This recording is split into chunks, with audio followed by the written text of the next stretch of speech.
Hafide, welcome to another great session of the Guam Contractors Association's GCA Today. And today we have an extremely great guest, one of our senators of Guam, Regine Biscoe Lee. Senator, Hafide. How are you? Thanks so much for coming today. Good. I can only imagine how busy you are with all that's going on.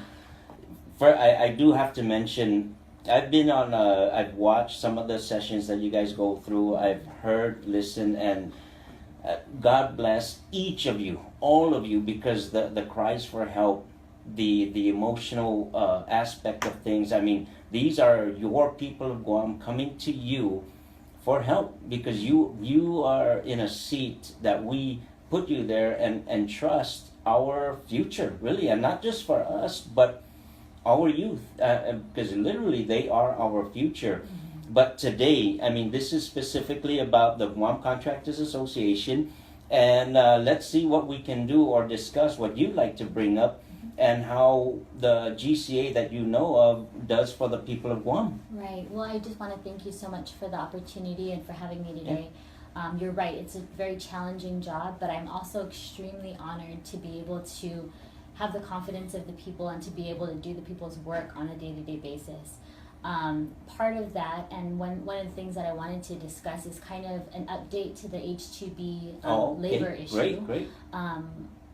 I had the privilege of meeting, actually I'm working really closely with the Congresswoman's office, and I have been in close communication with them through this entire process. And so I had the opportunity to get an update from them yesterday. Oh, outstanding. And so I just wanted to talk with you a little bit about that. So as I'm sure you're aware, and maybe just to give an update to the people who are going to view this podcast, yes. We have an H-2B crisis. They pretty much turned off the tap to all of H-2B labor. It's off. It's off, and it's really difficult. I mean, this is really trickling down to so many different industries on our island. So we want to make sure that we're giving our people the opportunities that they need, and that cost of living is at livable amounts.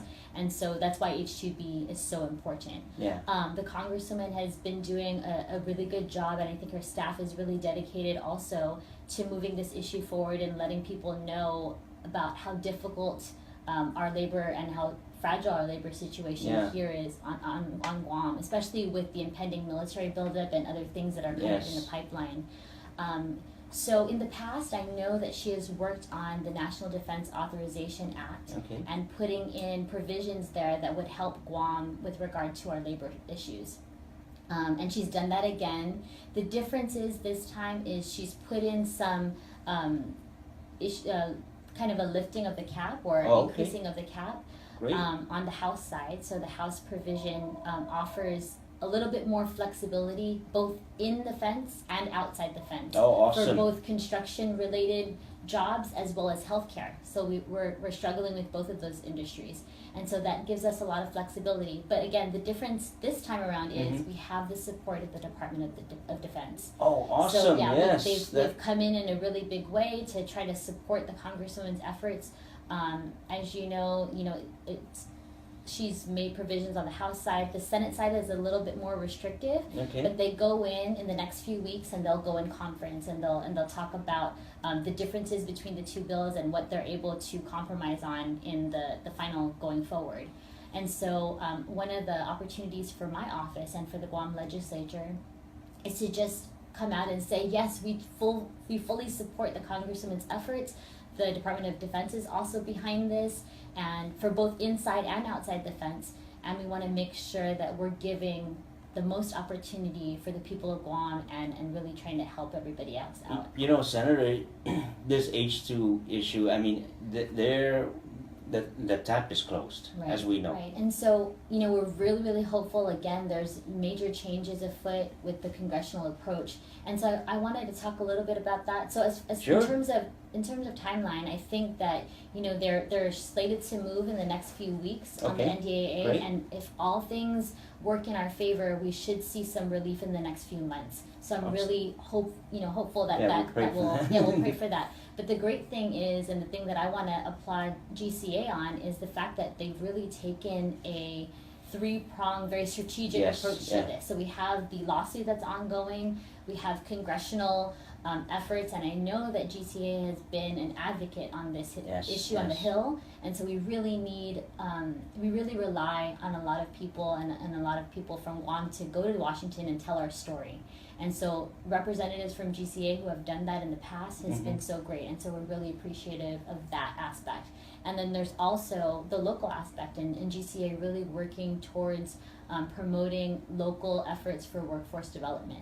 So I think those three things kind of working together, and if we're unsuccessful in one area, then at least, you know, we have those other areas that we're able to rely on. So I really appreciate GCA's kind of forward thinking and their strategy in addressing this issue. And we're looking forward to continuing to support them, supporting you all, and making sure that we're able to move this issue. And we need to take this huge opportunity and say, listen, government, listen, Congresswoman, we need to wake up our people as well and say, let's get trained. Right, absolutely.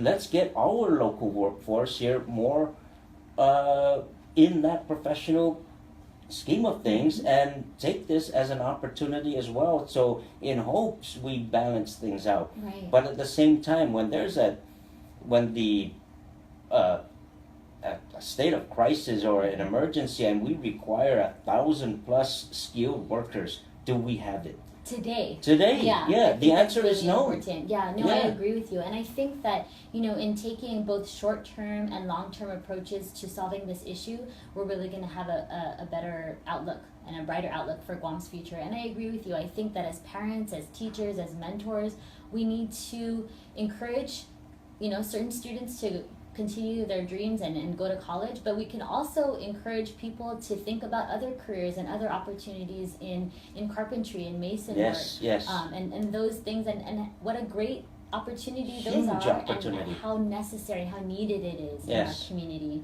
And so we want to encourage those types of jobs and career fields as well. But in addition to that, I really think that it requires additional community support.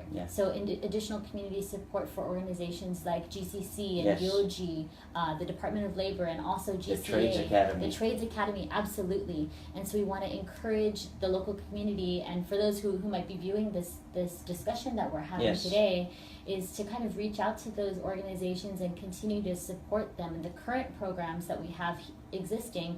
And, you know, if you have ideas for new and innovative things that we can consider further down the pipeline in encouraging the educational piece, and you know, hopefully that spurs additional things down the pipeline, that can really help us, and it can really help to provide long-term stability that you're kind of talking about. You know, that you mentioned short-term and long-term, and I think that's the best way to put this, and it creates an excellent balance. You know, one of the things that we've been trying to do via social media, via, you know, in all these different forms of contacting my office, but also spreading out the word of what the government is doing, like at the Department of Labor with a lot of their resources. They have this really great resource through the American Jobs Center and hireguam.com. That's HIRE, Guam.com. They're connecting a lot of people who might otherwise be unemployed to job opportunities that they can avail themselves of.